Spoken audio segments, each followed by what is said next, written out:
Hello and welcome to episode 8 of the We Were Athletes Once podcast. I, as always, am your host, Kyle, and joining me today, he did not quit, guys. We have Aaron. And Hello. Aaron, how you feeling? Uh, um, what did I say? I was gonna look very foolish, yeah, and I definitely feel very foolish. yeah, you But said you're gonna look very foolish. Said you're never gonna do the podcast again. yeah, Uh, yeah. But I'm here, yeah, so it might have been a little bit tough going out in public for the next few days. yeah, it was very rough. I had fallen asleep before the main event started because I was just so tired, and I woke up. I woke up at like 3 a.m. and I shot up and I was like, the fights are over. Let me see what the results are. And I couldn't believe it. I I was so shocked. I never want fights to go to a decision. Like I always want to see someone finish someone just because I find it Yeah. exciting. Yeah, of course. Once we got to like the third round and Shemaev still hasn't finished him, I was like, please let this thing go to decision. Dude, oh my gosh. And it was like the most unlikely scenario in my head. Like I envisioned Hamza taking him out in the first round. I envisioned Duplessis taking him out in the later rounds, but if I could time travel and put $1 on Hamzat winning by decision, I would do that. Yeah, so today what we are basically going to be talking about is we're going to spend a lot of time talking about what happened last Saturday between Hamzat and DDP. We've already basically started. Um, and last week at UFC 319, by decision, Hamzat Chimaev won the middleweight championship. Um, and we both talked about how we thought the fight was going to go. We thought Hamzat was going to be very aggressive at the beginning, and he was. I think almost immediately he shot. Uh, but we expected a little bit better from DDP's defense. We expected him to be able to grind him out throughout the beginning of the fight, and then uh, probably tire him out at some point, and Yeah. that just never happened. Yeah, well, I wholeheartedly knew that Hamzat was going to take him down, and I knew that Dricus was just going to have to survive. And in a way, that's exactly how it played out, except Hamzat never got tired and Dricus was just surviving. Like and nothing much really happened other than that. I know Hamzat landed and there's a new record he just broke for a significant strike landed in a fight that was previously held by Max Holloway, which is one of my favorite fighters. But the record now is that Hamzat set. It's like I want to say like 530 strikes, I and think he broke so that record in the fourth round. yeah, He yeah, destroyed it. yeah. But it's crazy. Yeah, and I I don't know if I expected what I necessarily expected from DDP's defense. I just expected it to be better. Like he had no interest in stuffing the head whenever he was sprawling.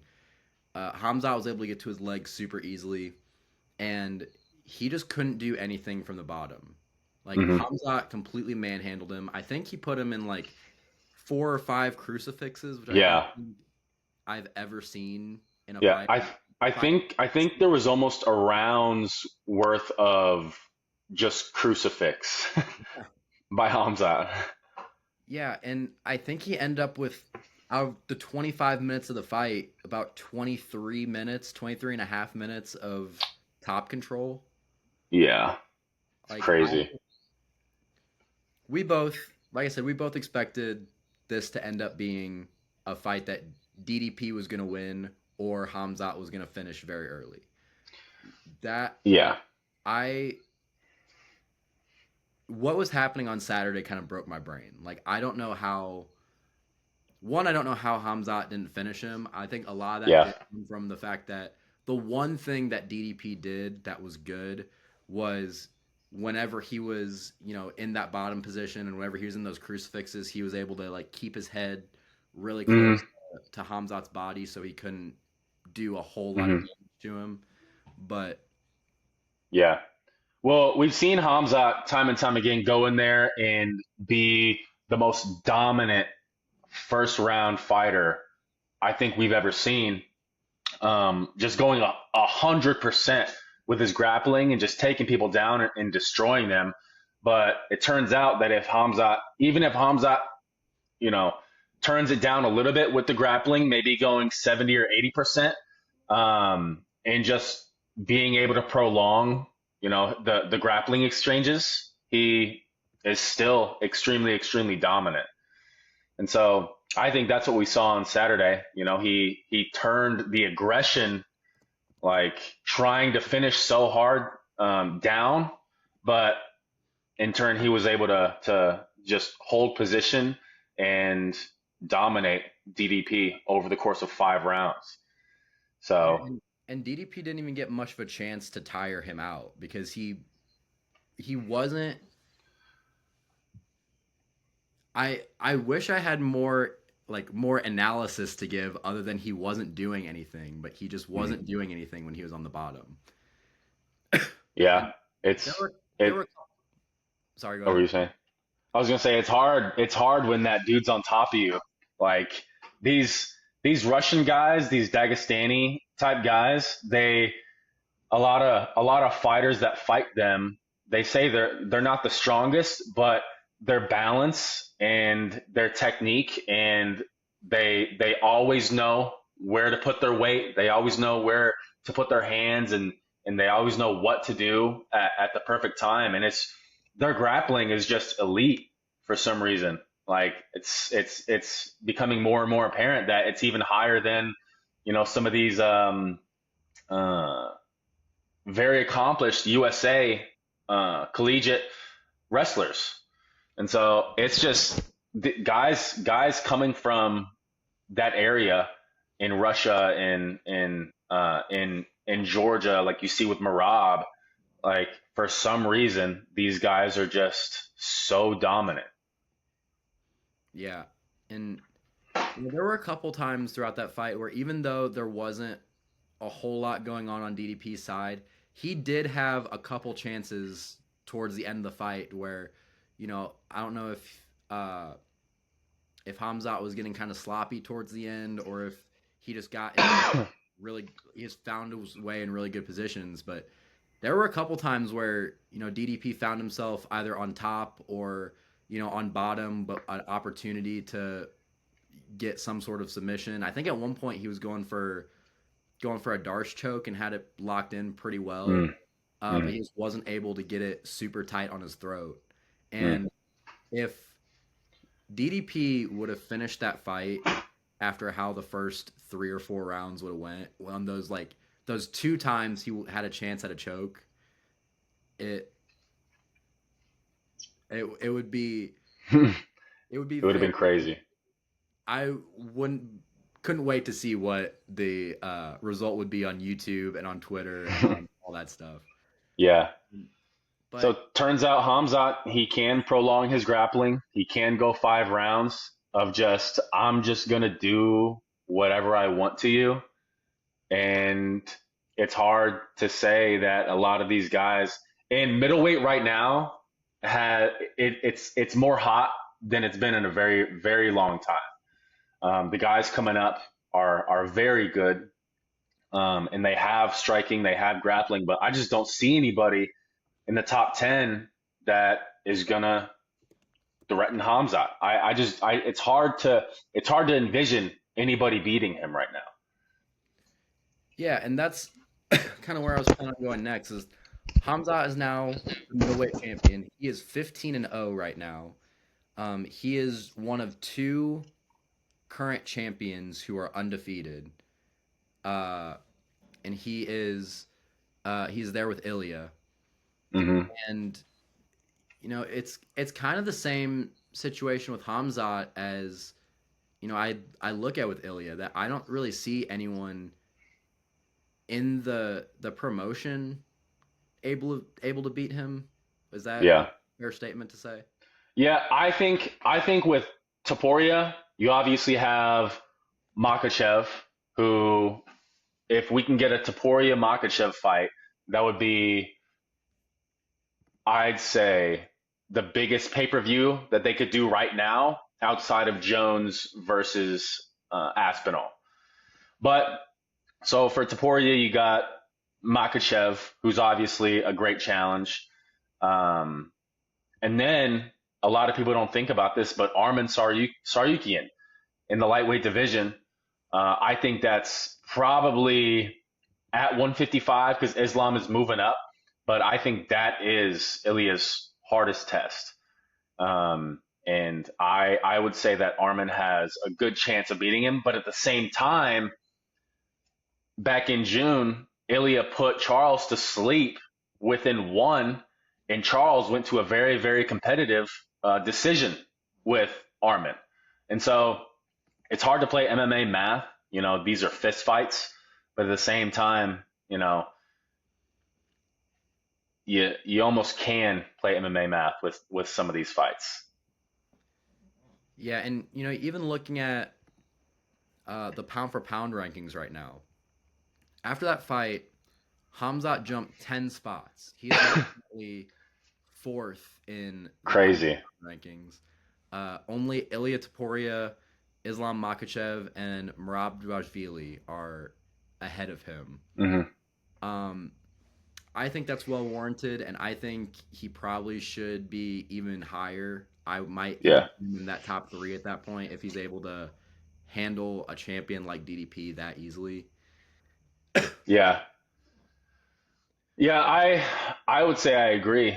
I Pound for pound, the pound for pound rankings is if everybody was the same weight, who has the skills that you think would beat everybody else? And I think Hamzat has the most dominant skill set that we've seen out of these Russian Dagestani wrestlers, and out of any champion that we have. You know, he's very dominant. I still might put Ilya number one. I truly think with Ilya, we might see the first three division champion. Like, I think as he gets older, he might continue to, 170. he might end up moving up to 170. And I don't know if he'll be able to necessarily dominate at 170, but I do think he might be able to get the belt at some point. Yeah, And I think if he moves, I think if Hamzat, or no, not Hamzat, I think if Makachev beats JDM at 170, and then they just give um, Ilya the title shot against Makachev at 170, I think that's his best chance. But I don't see Ilya beating guys like Sean Brady and guys like Ian Gary, and just these big 170 pounders, Shavkat Rachmanov. Like, these are some big, big boys. that's the thing, though. I think they might end up giving him, Yeah. does that, they might end up giving him an immediate title shot. Yeah. Yeah. If Islam goes in there and beats JDM, like, of course, I do think they would do that. They're not going to give JDM the immediate rematch because he just won the belt. But I Islam's got to get past JDM first, which I don't know if that's going to happen. Yeah. And of course, right now we're talking about Hamzat, but point being, I think uh, Ilya, I would still put in that number one spot. Mhm. But again, you're talking about he just went 15. He's 15-0 now. Those are the only two fighters that are undefeated. He Yeah. he might have to be in that number two spot, or at least in that number three. Oh, I think Ilya should be number one. I think he has the best three fight win streak in UFC history. He had, He sorry. he knocks out Volk, he knocks out Holloway, and he knocks out Charles Oliveira. Three of the most beloved champions we've ever seen, and he knocks them all out within 2 rounds. No, I think he knocked Max out in the third or the fourth, but he's still knocking these guys out. And so I think Ilya is very deserving of the number one spot. And so between those 2 through 4, where would you rank those? Between Islam, Marab, and Hamzat? Because I think after that fight, Hamzat should probably be number 2. Yeah, it's just hard because Hamzat hasn't had um, the defenses. Of course, he won the belt very very dominantly, but I think it goes just off accomplishments and just off of hardware that these guys have. I think it goes Taporia, um, Islam, Marab, and then Hamzat. And there's no doubt in my mind that Hamzat's going to be undeniably number one in a year or two from now because I don't see anybody beating him. But I think as far as you know what they've accomplished so far and what we've seen from them, I think we've seen more from the other guys. So what do you think is next for Hamzat? What's next for Hamzat should be Um, I know he called out RDR, Reiner de Ritter, but there's a number one contender fight between Kyle Baralho and, um, dude, this always happens. I'm blanking on his name. Imavov, Nasruddin Imavov. I don't know why I keep forgetting his name, I think but you brought his name yeah, specifically to you last time. like it's only when I'm doing these podcasts I just forget things. But yeah, there's a number one contender fight between Nasruddin Imavov and Kyle Baralho. And I think the winner of that should be or should get the next title shot. I think you should do well.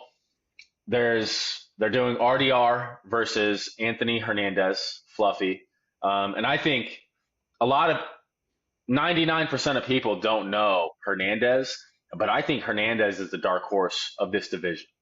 He's on an 8 fight win streak. He's beating all these guys up. He's got insane cardio. He just outlasts guys and just puts a pace on them, and he's breaking guys.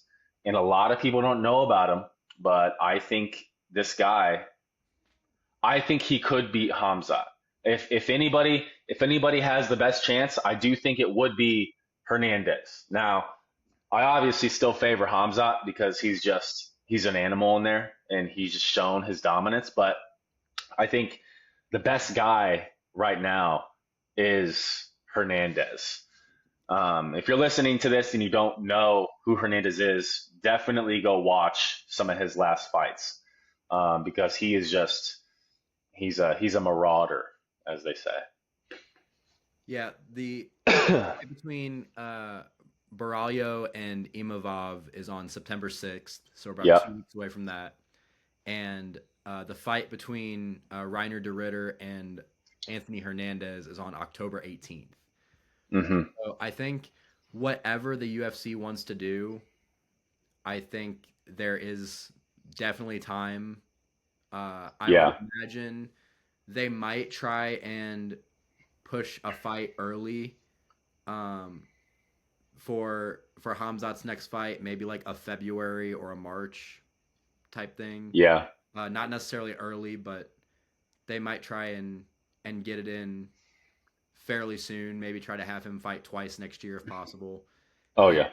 I definitely think one of the winners of those fights should be his next one. I really like Hmm. RDR, um, Yeah, I love him. but I do think whoever wins between Kyle Baralho and Nasruddin Imavov is going to end up getting. Yeah. They're going to get the championship fight. I just don't know if I like it or not. Yeah. I think he beats both of those guys. Yeah. But my guy is Anthony Hernandez. We'll look back on this podcast a year from now and see if I how my prediction went. I know my last one didn't go so well, but we'll see. You think he beats RDR? Oh yeah, Then yeah, there's probably unless he gets the next fight, he's probably gonna have to fight someone else. He'll probably have to yeah. fight. Would it end up being the loser of Imavov and Barallo? It's Or hard because it's weird because middleweight kind of has two number one contender fights going within the same month of each other. You got Baralho versus Imavov in September, which Dana White has already said that's the number one contender. And then a few days ago, Dana White announces Hernandez versus RDR, and he's like, "This is for who fights Hamzat next." And so it's like, because Hernandez and RDR just fought within the past month, and I kind of wish they would have waited. Um, but you, what a lot of people wanted to see was RDR versus DDP, because they both fight in a very unorthodox, like goofy manner, and people were saying it's going to be the most Looney Tunes fight of all time. And I would have loved to see that, and then Hernandez can just wait, because Hernandez is on an 8 fight win streak.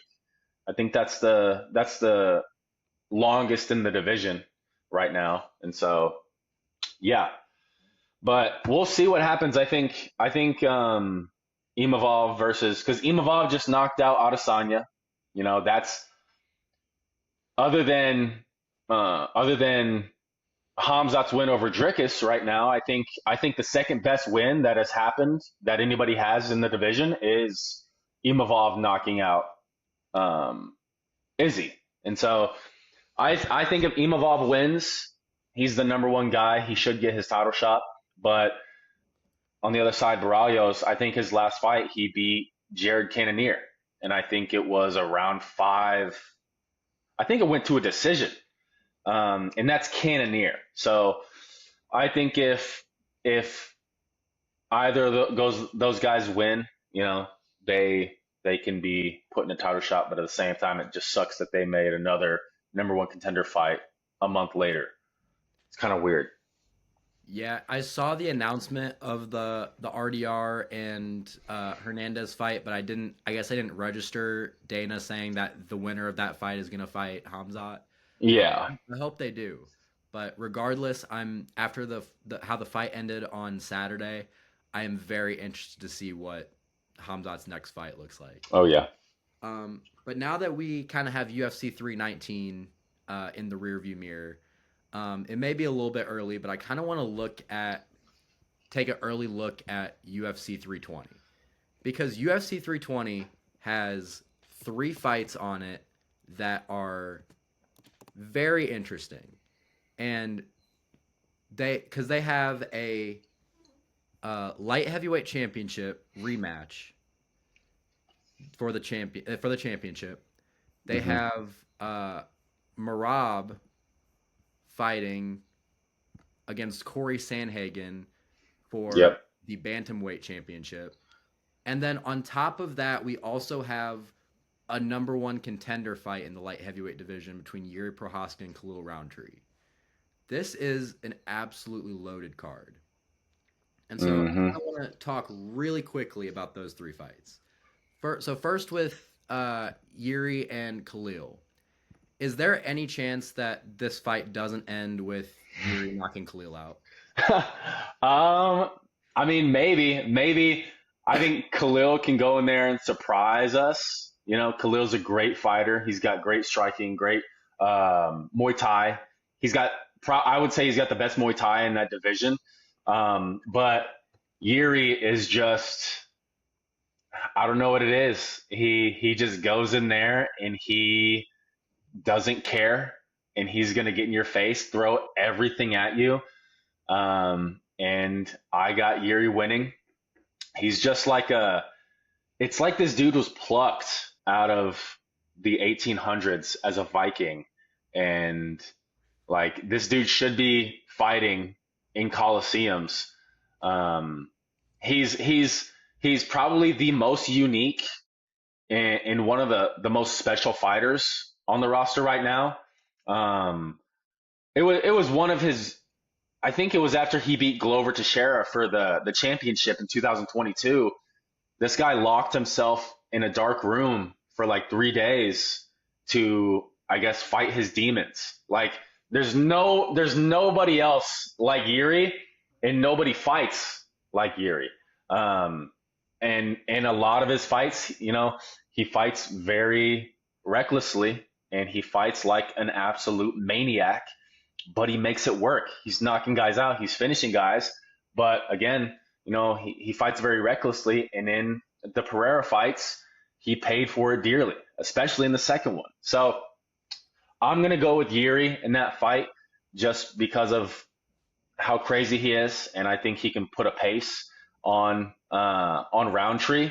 Roundtree is like I said, he's got probably one of the best Muay Thai striking in that division. And so, but I'm still gonna go with Yuri just based off of aura and vibes. I love uh, that is your analysis of Yuri because that's kind of where I am too. Is like yeah, I think Yuri is gonna win because he's a psychopath, and yeah, he's crazy. I think he's capable of doing anything he wants in that octagon. And I'm low key. I'm kind of surprised, but kind of not that Hmm. Alex beat him because like Alex is special in of himself, but I wouldn't want to deal with Yuri Prohaska, even Yeah, with Alex Pereira. Um, yeah, he's crazy. Whenever it comes to this fight, the big thing that I look at is I think in fights that Khalil Roundtree is able to set the pace, those are fights that he ends up performing really well in. Look at the Jamal Hill fight. I think he was able to set the pace in that fight pretty well. I don't think you can do that. He can do that with Yuri. Yeah. Yuri is everywhere in that cage all at once, and you don't know what he's gonna do. Hmm.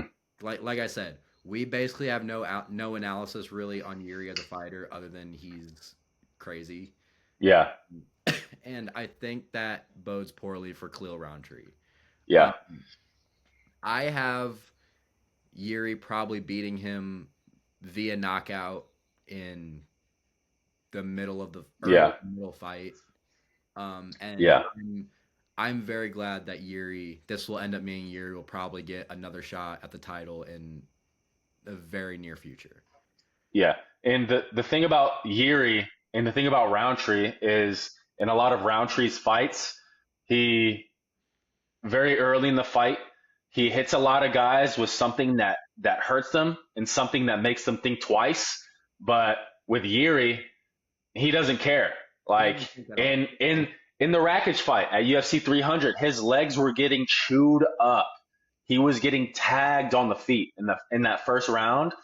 But Yuri, he's a hurricane. He's gonna keep coming. He's no matter what you hit this dude with. If Yuri is not asleep, you're gonna have to take him out. This guy's a hurricane, and he's not going to let Roundtree settle in his little groove, like you said, and set the pace. I believe Roundtree's going to have to fight at Yuri's pace and try to find his little spots to counter. But yeah, I got Yuri in this fight, and honestly, as a Yuri fan, um, it's hard because I want him to get the belt again, but I don't think he gets the belt with Alex as the champion because he's been knocked out twice by him, and it's just proven that Yuri fights too recklessly and he fights too open um, for to beat Alex. Alex is he's very sharp. He's very good. He's one of the best strikers in history. He has that one shot dead power, um, and I don't see Yuri ever beating um, Alex, for a championship or not. But at the same time, it sucks because I want Alex to beat Ankalaev and get his belt back, and so it's a complex situation. Yeah. Um, Next we have the co-main event. which is the bantamweight title between Merab and Corey Sandhagen. Now, I am personally rooting for Corey Sandhagen in this fight just because I want an American champion again. Yeah. He is basically the only shot at Yeah. any American being a champion in the near future on the men's side. Yeah. How do you see this fight going? Well,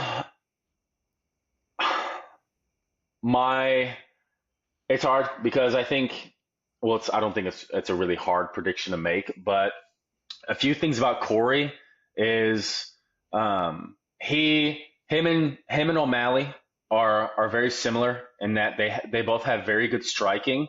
But I do think that um, Corey is much more well rounded.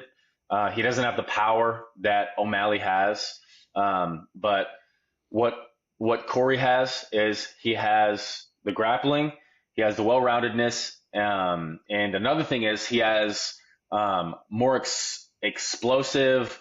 Um, well, how do I want to say this? More explosive, like lower extremity strikes. You know, he knocked out Marlon Moraes with a spinning heel kick. That crazy flying knee knockout over Frankie Edgar.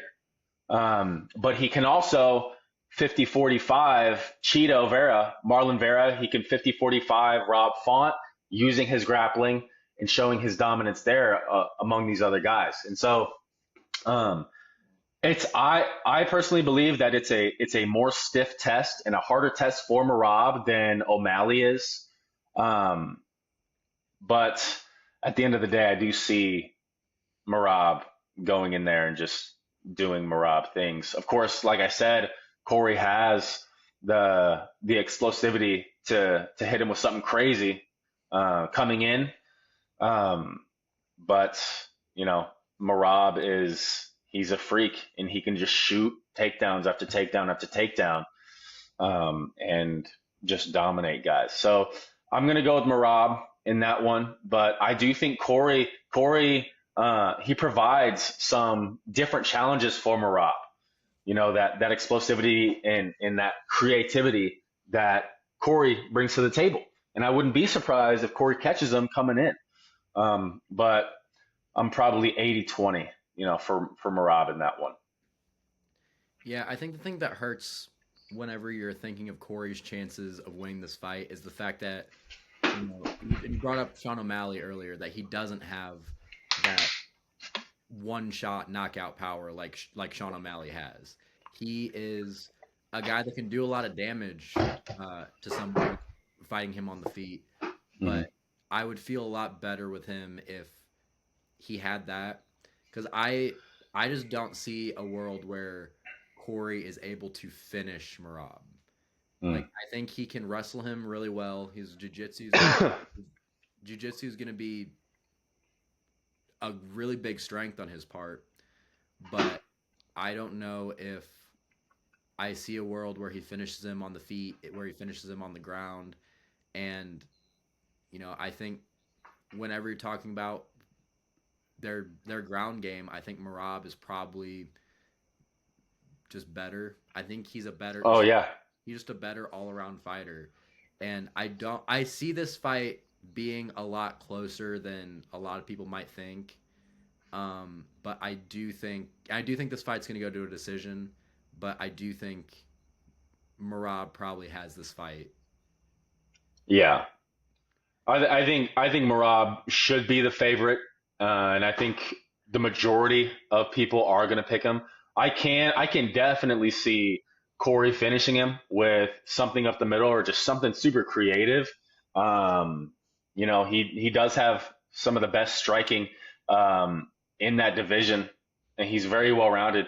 If you're watching this and you haven't watched Peter Yan versus Corey Sandhagen in 2021, that was fight of the year. You know, that was one of the best striking fights that we've ever seen, the most high level stuff that we've ever seen. And so um, I think I think when it's standing, Corey has a very good chance. But you said the same thing about Sean, but Marab went in there.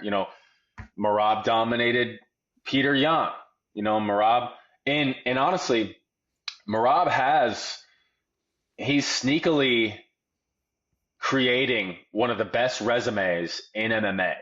Marab has a win over Peter Yan. He's got 2 wins over Sean O'Malley. I think he's about to have a win over Corey Sandhagen. He's got a win over Jose Aldo. He's got a lot of very, very good wins that he's slowly. Umar, he beat an Nurmagomedov. He's slowly creating one of the best resumes in the UFC, and so I think he's gonna, nothing's gonna be different come October. I think he's gonna go in there and beat Corey Sandhagen. Yeah, and one more thing I want to say on Corey is I think Corey is a very um, analytical fighter. I'll say I think he's very good at like really being able to like step back and like study what's going on in front of him while he is in the octagon. And I think that can be a benefit, and I also think that can be a detriment if he's uh, focusing too hard on that and he ends up getting very stagnant with his fight. So Yeah, he could overthink what he's doing and be too analytical, and Marab's just gonna go in there and be like, I don't care, I'm gonna just grab you. yeah, and then the last fight that is on this card is, like I said, the rematch between the light heavyweight for the light heavyweight championship between Magomed Ankalaev and Alex Pereira. Hmm. What are your thoughts on this fight? So, if I remember correctly, in their last fight back in March, Alex defended all of his takedown attempts. And even, in my opinion, I think Alex got the only takedown of that fight when he tripped him. Um, it was at the end of one of the rounds. I want to say the fourth round. He tripped Ankalaev, and Ankalaev was on the ground looking up at him, which is crazy because you would think that somebody like Ankalaev who has very, very good, he's from Dagestan. It's he's got very good grappling, and so it's kind of crazy that Pereira was able to trip him like that. But um, Ankalaev beat him the first time, obviously, and I think the threat of the takedown in that fight for Pereira allowed Ankalaev to have some good moments on the feet. It was a very, very close fight, and I think out of these 3 fights, this one's the hardest to sort of predict. I think, and I think something to consider is Alex is getting older. I think Alex might be 38 or 39, which He's isn't, 37, but I think he's turning 38 really soon. yeah, maybe by the time the fight happens, he'll be 38. But um, yeah, it's hard because I think Alex can definitely make those adjustments, and he can go into this next fight knowing that he can defend all of Ankalaev's takedowns and maybe open up a little bit more in the striking. But at the same time, when a lot of the times when these guys get their championship belts, they sort of get, you know, an extra 20% in performance and just a boost in, ability, and they just get so much better after they break through that ceiling. And so it's hard. My mind says Ankalaev, just with the adjustments that he can make, and he's younger and he just got the belt, and so he's a lot more green. And he's got, I believe although Alex was able to trip him in the last fight, I do think Ankalaev is more well rounded. But at the same time, Alex does have that crazy power. But at the same time, in their last fight, Ankalaev hurt Alex on the feet. And so it's almost like the last fight played out the opposite of how you think it was. Ankalaev had more success than Pereira on the feet, and I think Pereira had more significant success than Ankalaev did in the grappling. And so I think going into this fight, they're both going to make their adjustments. I honestly don't know who I would pick. I'm leaning slightly towards Ankalaev just because of the age and the championship experience, not experience, but the championship rub that he's getting. You know, he just got the belt. He's probably training his butt off, trying to keep it. Alex has been there. He's had it. He's defended it. And so I think Ankalaev may be a little bit more hungry. Um, but that's just speculation. So Yeah, Pereira did just turn 38, by the way. Turned yeah, about a month ago. Um, I think whenever you look at the last fight that they had, um, yes, Ankalaev wasn't able to take him down, but one thing he did do a really good job at was making sure he was controlling him on the cage really well. Like yeah, he was never able to finish him, but it seemed like they spent a lot of time with Pereira's back on the cage. And I think that was kind of his way to mitigate those takedowns. And, you know, Alex has the power to knock him out. He uses his kicks really well. He even did that really well in the first fight. But I think whenever you look at Pereira as a fighter, you wonder if he is able to do the same thing twice against a guy that is this good of a wrestler. And I don't know if he can. And by that, I'm just talking about like being able to avoid getting on the ground. And I don't think, even though he's kept off the ground fairly well, I don't think he um, gave me a lot of belief in him with how he did it. Just because, again, spending a lot of time pinned up on the cage isn't a great look. So I do think yeah. Ankalaev wins this fight. Um, and it gives me a lot of question as to what would be next for Alex Pereira because Hmm. I kind of see the same thing playing out regardless of what happens, just with maybe an extra step because I think what is next for Pereira after this is do think he's going to try heavyweight. I Yes. do think he's going to get an immediate title shot with how the heavyweight division is right now. I don't think he can beat Tom Aspinall. So I think if he wins this fight with Ankalaev, I think they might go a third time. Mm. I do think they might end up making this a trilogy, and then regardless of what happens after that, I think he will fight Tom Aspinall, he will lose, and then he will retire. Yeah. If he loses this fight, I think he will immediately go up to heavyweight, lose to Tom Aspinall, and then retire.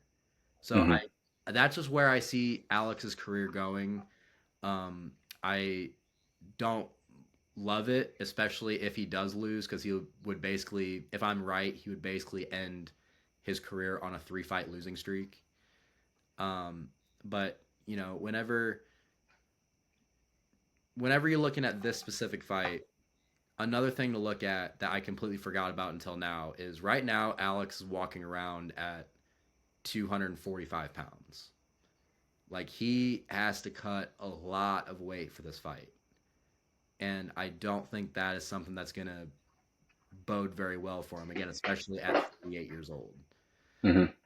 And then, you know, again, as for heavyweight, I just think is so much younger and so much faster. And I think if he gets him on the ground, it it'll be over.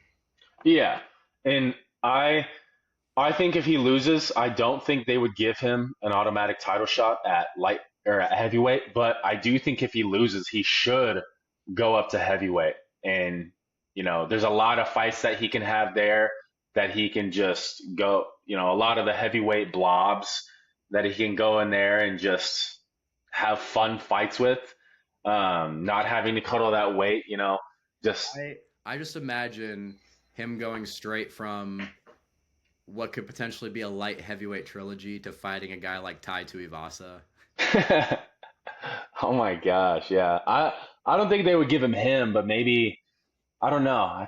I think there's some fun fights up there, but as far as getting I think if he wins, if he beats Ankalaev, I think they try to make um, uh, him get an automatic title shot at heavyweight. But if he loses, I think there's guys like Gon's about to get a title shot. There's guys like Volkov. There's guys like who was his name? Dude, I forgot another name. He's Maybe fighting this Almeida. weekend. What do you say? Oh, if he's fighting this weekend, probably not Almeida, but uh, Yeah, I mean, there's Almeida, um, there's Sergey Pavlovich, Curtis Blades. Pavlovich. Yeah, Pavlovich, Curtis Blaze. I can't imagine uh, Pereira going in there against Curtis Blades. Curtis Blades is so much bigger, like just so much thicker, and I think he would just dominate an Alex Pereira who's coming up from light heavyweight. But yeah, I think um, I do think the championship fight between Pereira and Ankalaev, I don't think it's going to be the same fight as before. It's gonna, I think the winner, it was so tight the last fight that the winner of this fight is going to be who makes those adjustments and who makes the right adjustments. Yeah, it's it's definitely exciting. Like talking about it now, I wish this card wasn't a month and a half away. Uh, Hmm. but I think again, I think coming off of 319, I do think it's good to look towards stuff like this, just because I think this is one of the cards that people are gonna get really excited for. Because, like I said, it's a loaded card, and I think even after 320, looking straight ahead to 321, I think that's gonna be really fun because we haven't seen Tom Aspinall fight in a year, and we're there's it's good to know that right now in the UFC, there is always a lot of fun things to look ahead towards. Um, so I think that's probably where we're going to cut it off here. Hmm. Be sure to, if you guys are watching this video on YouTube, thank you for watching. Please be sure to like, comment, subscribe. Tell Aaron how much of an idiot he is for that thought. I will say I want to redeem myself. If Johnny Walker wins a decision in a few hours, I will shave my head. Okay, is this gonna? And I will never do this podcast again. Are you giving I me? hope I hope I can redeem myself Are you giving me here. another clip to put on? Yeah, I was yeah. really proud of myself with that clip. It was a good clip. If you haven't seen the clip, go find the clip. Yeah. Um. Yeah, but if you guys are watching on YouTube, thank you. Please be sure to like, comment, subscribe. Tell us we're both wrong. We love. We want all the smoke. We love that stuff. If Yeah. you are listening on Spotify, thank you. Please be sure to give us a 5-star review. Be sure to follow the podcast, download it, do all that good stuff. As we get farther along into it, we will be talking more about stuff like the fight nights Yep. and other fights. We're the one fight that we're really excited about outside the UFC is the boxing match between Canelo Alvarez and now I'm blanking on his name, Terrence Crawford. Terrence Crawford. Uh, and don't worry, we will learn people's names very soon. So thank you guys for watching, and we will see you guys next time.